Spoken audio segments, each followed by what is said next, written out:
But I'll tell you, by Sunday, here, this weekend, Mm-hmm. you'll be able to do anything and everything that I can. There will be only one challenge. Whether or not you, or for everyone, the challenge is to the degree that we're willing to transcend our energy healing techniques and access a spectrum that is comprehensive. Because when we allow ourselves to access this new reconnective healing spectrum, then the intelligence of the universe determines the healing. And every time we try to incorporate a technique that's us in our fear consciousness that what the universe is doing either doesn't know enough by itself, so we need to help it, or the response that the person got is the inappropriate one, and then we do a technique, we focus in on this to the exclusion of that. So people who, after you've learned how to access this, people who are still also doing energy healing techniques, they're doing subsets of this, they get much more out of their techniques. Mm-hmm. But they're not able to facilitate the healings that you and others will be once you let go of the techniques. So a non-healer, so a person that is not a healer like me, is best. probably would just access it. Absolutely the best. Absolutely the finest. It's when people look for a practitioner, look them up on the internet of someone who does reconnective healing and check their websites and make sure that they're not still doing energy healing techniques, or they won't be able to bring this through as fully as the other people. A perfect example is we teach children around the globe. Mm-hmm. We just gave a seminar in Los Angeles, one in Japan to the children there, taught the Maori children in New Zealand. We're scheduling a seminar to teach the children in South Africa for free how to learn this work, because children pick it up instantly. Mm-hmm. They're childlike. We have to learn to become childlike again. The child begins to play and sees the person on the table, sees their foot responding, for example. They go, wow, this is cool. What do I want to do next? I think I'll do this. Oh, I think I'll do that. They're in that childlike state of existence. Just like if you filled a room with toys and you released children into the room, they'd run over to the toy that caught his or her attention first until another one did. They'd run over and play with that toy, and then they'd see another one, they'd play with that one. You never see that child run over to a toy and take out a pendulum and say, can I play with this, Mr. Universe? Clockwise for yes, counterclockwise for no. You know, should I muscle test? Do I have permission? Is this the right toy to play with? They're not that foolish. They're not worried about right or wrong because they know that there's no such thing. They remain in that open state. We look at our children as if they're empty vessels brought here for us to fill. They're not. They're empty vessels brought here to teach us how to become empty vessels again. Mm-hmm. Mm. And so tell us about this energy, the reconnection. Why is it called reconnection? And what is it? So there were 6 phrases that were brought in by those 50-some people. The 3rd and 4th phrase were, what you're doing is reconnecting strings, and what you're doing is reconnecting strands. So as I was showing people how to do this in the beginning and saying it had no name, everyone was giving it different names. And I knew before I taught my next class that I had to come up with a name for it. Otherwise it would have all these strange, disjointed names. And I didn't want to give it a name that would limit it. And I thought and thought and thought, and it was coming up on the date of the class, and I couldn't find the perfect name. So I thought, well, for now, I'll call it Reconnective Healing, or the Reconnection, because we can reconnect to our soul. We can reconnect, and yet what we're reconnecting to can and does continue to open up and expand, so we continue to open and expand with it instead of it being placed into a box. So I said, I'll call it that for now. I sent the mailer out to the people where I was teaching, while I'm thinking, when I got back, I'll think of the right name. And all of a sudden, calls started coming in from everywhere saying, the moment I saw that name, I knew. I went, well, there it is. Look at me, looking everywhere else, but in my own backyard. It's right here. And I wanted to ask you, why is there those 2 hands? I wanted those 2 hands. What does that represent for you? Our publisher didn't want those two hands. Our publisher originally gave me a book cover that was sort of butterscotch and orange and dirty yellow, and looked like it was a book that had already been out and no one was buying anymore, and you can get it for 50 cents on a sales table. You didn't want no, I want to have something that communicates. Moving beyond the religious context in this hand, for the most point of any one religion, what this is a picture of hands, obviously, on the Sistine Chapel. We're familiar with the picture universally, which is part of what I liked. It had a universal communication to it. This is humanity reaching up to heavens or its own spirituality, and in doing so, in turn, spirituality reaches to us. Mm-hmm. So it's us ascending, it's a joining, it's a unification of humanity and spirituality, recognized in a universal way. So in a sense, it shows old or relatively ageless. The concept is ageless.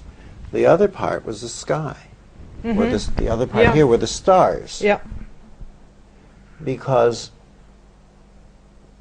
to me, that symbolizes science, exploration, actually humanity being able to go out and enter into where it hasn't been before. So it represents contemporary, it represents long-term, it represents spirituality and science coming together. It seems to paint a picture because, you know, for the longest time, it looked as if science and spirituality had walked in opposite directions. They locked Galileo away for having the audacity to say, you know, that the earth revolved around the sun, all these different things. And so science and spirituality appeared to be walking in opposite directions. And through this same length of time, religions, many people in the religions began to let go of the restrictions, the limitations, the rules of the religions, almost like looking under the skirts and rediscovering the spirituality that inspired them in the first place. And so as we return, we find that it's been a journey for both sides. Now, the warmth that you felt before. Yeah. Hold your hand out like this. Perfect. Open the fingers just a little, like that. Yeah, a little more. Little. Point your fingers up just a bit. Perfect. I just want you to hold your hands right there. When we do this, I come in and I begin to, well, my hand begins to float. If I push it down, it's as if my whole arm is made of styrofoam floating on the surface of water. And I feel. I'm not sending. I'm not pushing. I'm really, what I'm doing is I'm listening. What's happening with your fingers? They're closing. Yeah. See if you can open them a little bit. I'm listening with a different sense. How come they keep closing? And as I pull, watch what happens. See how the movement begins? More. They still want to close. What, do you feel anything when I do this? I feel something in here. Keep your hands still, though, while we're playing. What's it feel like, if you were to describe it? Like something is coming out of the center of my hand. Okay. Now. Oh yeah, there I feel it. Oh my goodness. Is it weaker or is it now stronger? It's strong. It's so strong, especially up front. But the difference is, I'm further away. This is not energy healing. What we know about energy is that it gets weaker with distance. I'm not talking about distance healing at 2 points in the globe. I mean, if you start 2 or 3 centimeters away and you move 2 or 3 meters, energy gets weaker, but this becomes stronger as it pulls, stronger as it moves out, because it doesn't have the weaknesses or frailties of energy. You're holding a microphone with electricity running through it. I'm wearing a microphone that's battery operated. You've got some jewelry on. Nothing limits this. It doesn't have the weakness or frailties of energy. Does it have any other character or quality to it besides the pulling? It's tingling and it moves. It's tingling and it moves. Does it have temperature to it? It's warm. It's warm. So my hands are probably warm. Warm. Now, I'm obviously not holding in your body heat because my hands are further than a meter apart from one another. So they've got to be really warm, don't they? So feel, what's the temperature of my hands? They're cold. They're freezing. Sometimes when you do this work, they're freezing. Sometimes they're warm. How in the world are my freezing hands way out here having anything to do with the heat that you're feeling in your hands? Because so that's why you're saying it's not energy, it's actually frequency. the researchers say that this has totally changed their understanding of physics, even quantum physics to date, because it doesn't follow the laws or the rules any longer. It gets stronger with distance. It changes temperature when there's nothing there to change temperature. Dr. William Tiller did measurements in the room of the seminars. Highly of you. I've interviewed him. From what the bleep do we know? Right. And he did measurements of the seminars, different parts of the world, different seminars. As a matter of fact, Dr. Konstantin Korotkov from Russia has also verified this, as have some studies, I believe, with Dr. Gary Schwartz. There's a certain amount of what is termed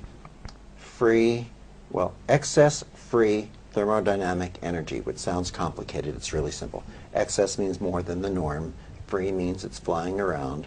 Thermodynamic means it's related to temperature, and energy is energy. There's a certain amount of excess free thermodynamic energy that's released with many energy healing techniques. But it's a small amount. The amount that seems to be released into the room with this work, Dr. Tiller explained, could only be released in any other way, even with all of the energy healing techniques combined, if the temperature of the room was heated up into 300 degrees centigrade. 300 degrees centigrade. Of course, you were feeling that heat on some level. But it's not just heat, because that excess free thermodynamic energy does many things, including to balance and return to a state of healing, balance, and evolution. Professor Tiller has noticed, though, that the temperature of that room, I mean, what he had tested was there. It wasn't there before. It was there during your seminar. The physical temperature stayed the same. Yeah. The physical temperature stayed the same. Yeah. But what was released The in the room frequency. could only happen if you'd heated the room by 300 degrees centigrade. So while being in your presence and in the room, the people feel this healing energy, feel they can heal others, and everything is possible. And then they go back later on at home, and they're not anymore into this frequency. Of course not. Because this transforms each person. Yeah. Once you come into contact with this, you are able to access it. The researchers have different theories on it. Some people say that something becomes activated that may have been dormant, something becomes accessed or brought into creation. But once we interact with this, we have the ability to access it whenever we want. Something changes within us. That's why during the weekend seminar, it's like we're tea bags steeping in this. We are immersed in it, and we go through a transformation. We do have to learn how to recognize it. And the first step is we do have to interact with it right away. Now, a lot of people in the New Age field don't necessarily love this idea because there's a spiritual sense of self-entitlement that's very pervasive, where people say, yes, it's here on earth and we're all entitled to it, and I can just sit in a corner and ohm it in. And, well, actually, no. That would be like going to the beach. We're all entitled to the ocean, but you cannot sit on a top floor hotel room, sit in a corner and ohm it in, because ohm as much as you want, the ocean isn't coming. Or if it does, run. It's a tsunami. You actually have to pick up your spiritual little butt, stick it into an elevator, go downstairs, walk across the lobby and across the beach, and then and only then can you get as equally wet with ocean water as anyone else. The challenge always comes back to ego and judgment. The ego wants to be self-entitled. But as we learn to bring this into balance, the universe is very wise and says your reward of being able to access this comes when we bring our ego down to a level to say to another person, you've accessed something that I may not have yet. Will you share this interaction with me and show me how to utilize it? And that is very, very, very, very, very difficult for very many people. The gift of this new level of healing is that it allows us to completely transcend any and all of the energy healing techniques and facilitate much, much more. But the challenge is whether or not we are willing to. Mm-hmm. The gift of this new level of healing is that it allows us to completely demystify the healing process, and the challenge is whether or not we are willing to allow the healing process to be demystified.